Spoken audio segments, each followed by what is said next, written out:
Imagine waking up one morning and realizing that everything you thought you knew about justice, national security, and political power was only half the story. Because behind the headlines, behind the speeches, behind the noise, something enormous has been happening quietly, methodically, and with a level of precision that Washington insiders never wanted you to see. Quiet resignations in the hundreds, a bombshell Supreme Court ruling that flips the balance of power in Congress, a nearly terrorism mystery solved in a single administration shift, federal agents sweeping through communities where fraud turned into pipelines worth billions, and elected officials, yes, elected officials, being arrested in scandals that read like something out of a different country. For months, these stories were treated as independent events.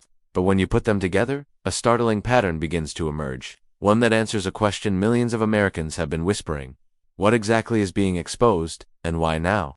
Today, we're going to connect the dots. By the end of this video, you'll understand exactly what changed, who's panicking, and why the people in power never wanted any of this brought into the light. Let me take you back to a moment that most people missed. It wasn't a speech, it wasn't a tweet, it was a convergence. Multiple earthquakes hitting the political landscape all at once. Each one significant on its own, but together revealing something much deeper. Within the span of just a few weeks, 5 major stories broke almost simultaneously. Hundreds of federal attorneys resigned from the Department of Justice. The Supreme Court handed down a decision that fundamentally reshaped how congressional districts could be drawn. A suspect was arrested in the January 6th pipe bomb case after nearly 5 years of silence. Federal immigration enforcement launched one of its largest operations ever, targeting a specific Screw community in Minneapolis.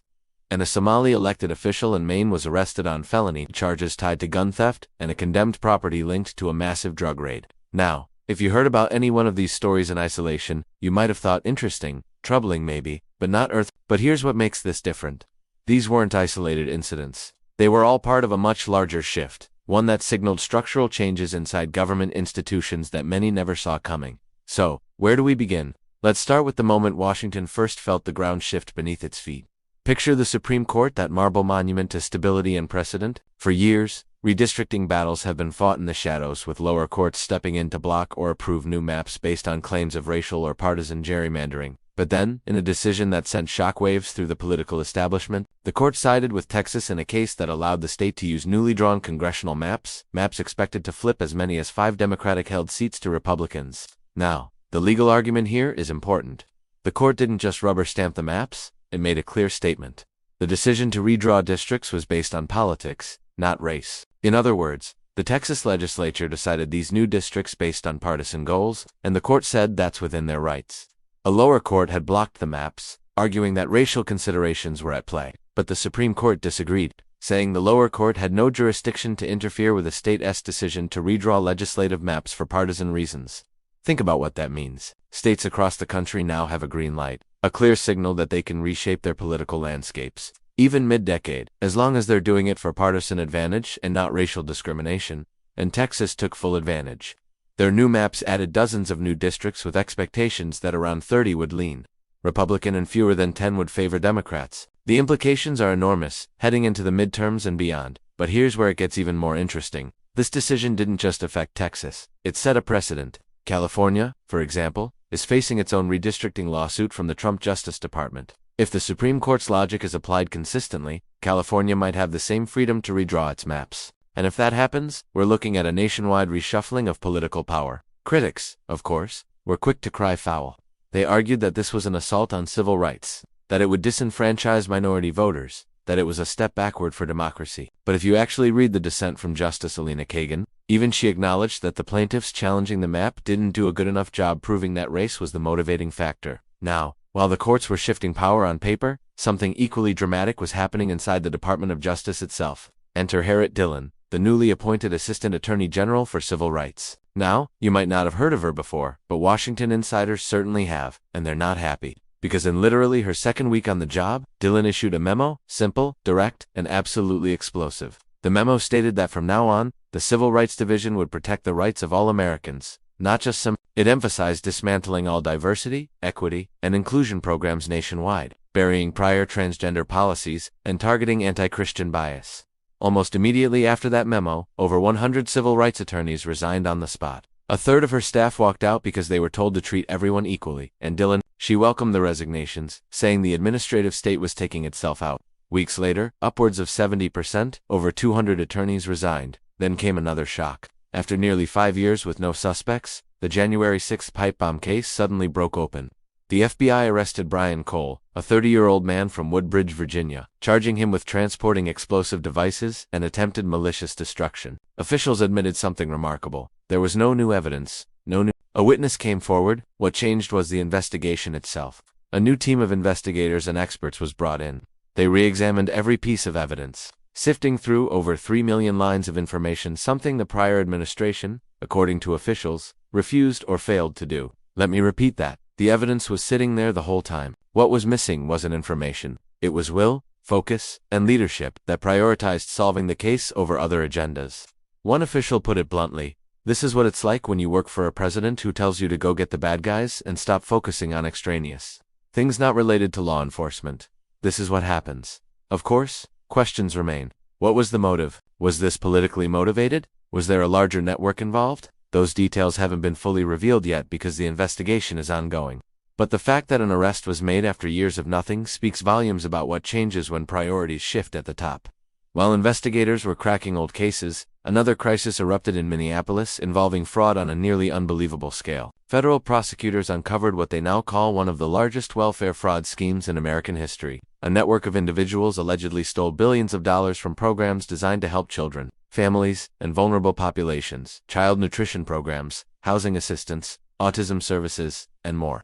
At the center of this massive fraud network was the Somali community in Minnesota. Not all Somali immigrants were involved, of course, but federal prosecutors stated that Minnesota became a hub of fraudulent money laundering activity, with a significant portion involving members of the Somali diaspora, the largest such community in the United States, numbering the tens of thousands. Some of the stolen money, meant to feed hungry children, may have even ended up in the hands of Al-Shabaab, an al-Qaeda-linked terror group operating in Somalia. For years, the response was minimal. Programs continued, warnings were ignored, and audits delayed until the new administration intervened. Over 100 federal agents were deployed to Minneapolis. Armored vehicles rolled into neighborhoods, targeted raids began, and dozens of arrests followed. This wasn't routine. It was one of the largest enforcement actions ever directed at a specific immigrant community in U.S. history, sending the message: the days of looking the other way are over. Meanwhile, a related scandal unfolded over 1,000 miles away in Lewiston, Maine. Ayman Osman, a Somali man elected to the city council, was indicted on 2 felony counts for allegedly stealing firearms. Osman had also claimed to live at a condemned property connected to a federal drug raid, where agents seized over 20 pounds of methamphetamine, cocaine, fentanyl, and firearms. When the city clerk asked him to verify his address, his lawyer said he couldn't disclose it because Osman's life was allegedly in danger. Yet police records showed no reports of threats. Osman, tied to a condemned property and facing felony charges, was still about to be sworn into public office. This raises an uncomfortable question. How did someone with this background get elected and remain in office despite mounting scandals? The broader answer seems to lie in a failure of accountability across multiple levels of government and communities.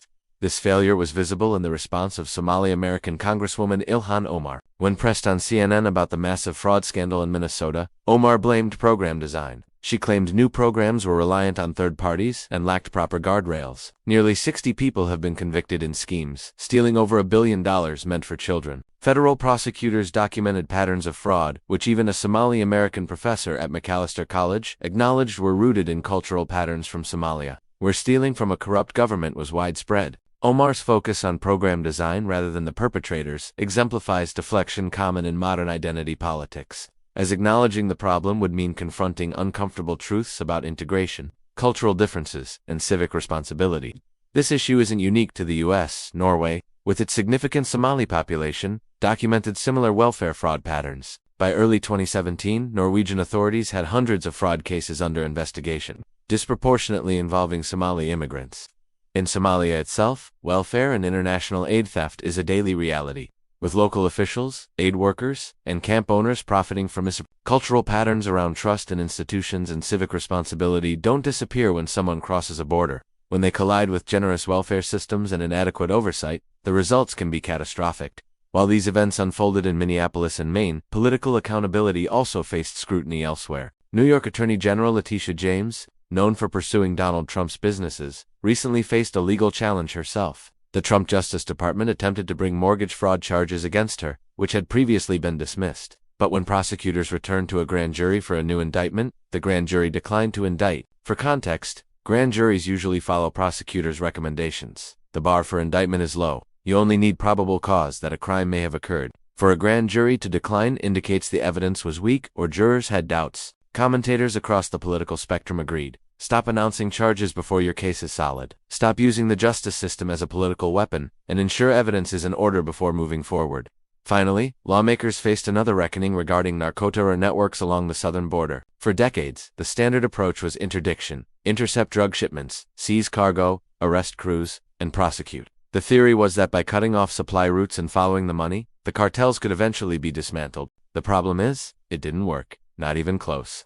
Despite billions spent and thousands of arrests, the cartels only grew stronger, more sophisticated, and more brutal. Fentanyl began flooding across the border in unprecedented quantities, killing tens of thousands of Americans every year. Violence in places like Mexico and Venezuela reached levels that rivaled actual war zones. Then something fascinating happened. Figures across the political spectrum, people who normally disagree on just about everything, began arriving at the same conclusion: we need to go to the source. Rachel Maddow, of all people, asked on MSNBC why we couldn't just follow the drugs to their source and take care of it there. Joe Biden, back in 1989, called for going after drug lords where they live with an international strike force, declaring there must be no safe haven for narco-terrorists. Suddenly, those positions didn't sound so different from what the Trump administration had been saying all along. Democrats quickly tried to walk this back. Some insisted there's no such thing as a narco-terrorist, just very bad narcotics operators. Others focused on the human cost, highlighting stories of fishermen and bus drivers who get caught up in cartel operations. But here's the thing. When your boat is hauling fentanyl, and you reworking for a crime boss who traffics drugs and humans,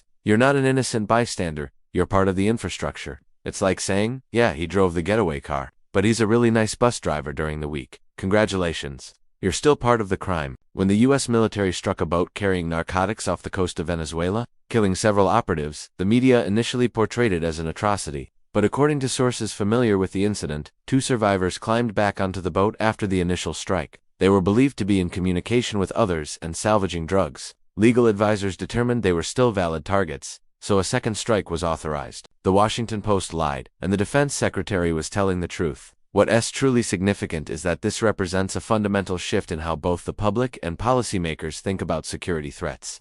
For years, the debate was framed as a choice between interdiction and nothing. But more people are realizing that when criminal organizations reach the scale and sophistication of these cartels killing Americans by the tens of thousands, destabilizing countries, and operating with impunity, they're not just criminals. They're enemy combatants, and they need to be treated as such. This brings us to the biggest shift of all, one that most people haven't fully grasped yet, but will define American politics for years to come: a systematic restructuring of the federal government itself. Mass resignations in the Justice Department were just one piece of a much bigger puzzle. Across multiple agencies, the Trump administration has used budgetary tools, personnel reclassifications, and mission redefinitions to fundamentally reshape how the federal government operates, what they call dismantling the administrative state. Here's how it works. The Department of Government Efficiency identifies programs, offices, and agencies for elimination or severe reduction, including parts of the Department of Education and USAID. Individual agency heads redefine what their divisions do, who they serve, and their priorities.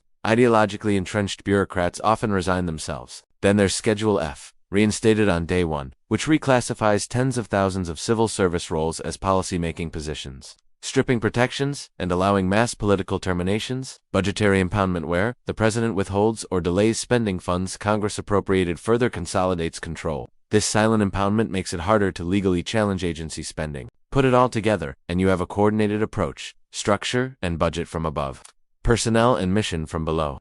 The administration has already shed nearly 320,000 federal jobs, one of the largest mass layoffs in Washington's history, with a long-term goal of targeting up to 75% of the federal workforce over the next 3 years. To some, this sounds extreme or dangerous. But to those who've watched the federal bureaucracy grow more powerful, unaccountable, and ideologically driven, it sounds necessary. The uncomfortable truth is that much of the federal government isn't serving the people anymore, it's serving itself. Bureaucrats protect bureaucrats, agencies justify their own existence, and anyone who asks why do we need this is treated as an enemy. All these pieces raise a question millions of Americans have been asking: why now? The answer is simple. For the first time in a long time, there's an administration willing to actually use power, not just talk about reform, but systematically dismantle the structures that made real change impossible. Individually, Each story seems disconnected. Mass resignations at the DOJ, Supreme Court rulings, cold case arrests, immigrant fraud, restructuring federal agencies. But when you step back, you see a government undergoing its most significant ideological and operational transition in decades. Institutions captured by one political worldview are being forced to reckon with a different one. Accountability is returning to places where it's been absent for years, and those who benefited from the old system are panicking. Once the public sees that the emperor has no clothes, that so-called experts don't have all the answers, and the bureaucracy isn't indispensable, everything changes. That's what they didn't want exposed, not individual scandals, but the larger truth. The system they built was never about serving you, it was about serving them. The moment someone came along willing to challenge that, the facade started to crumble. So what does this mean for you, your family, and the country? We're living through a moment of genuine transformation, not campaign promises, but real structural change that will shape American government and society for generations. The confusing or contradictory media stories are symptoms of this larger transformation. The narrative that government knows best, that experts should be trusted, that change is dangerous, is being challenged in real time. Once the truth is out, it's hard to put back in the box. What we're witnessing is this slow, messy, but ultimately unstoppable process of truth coming to light.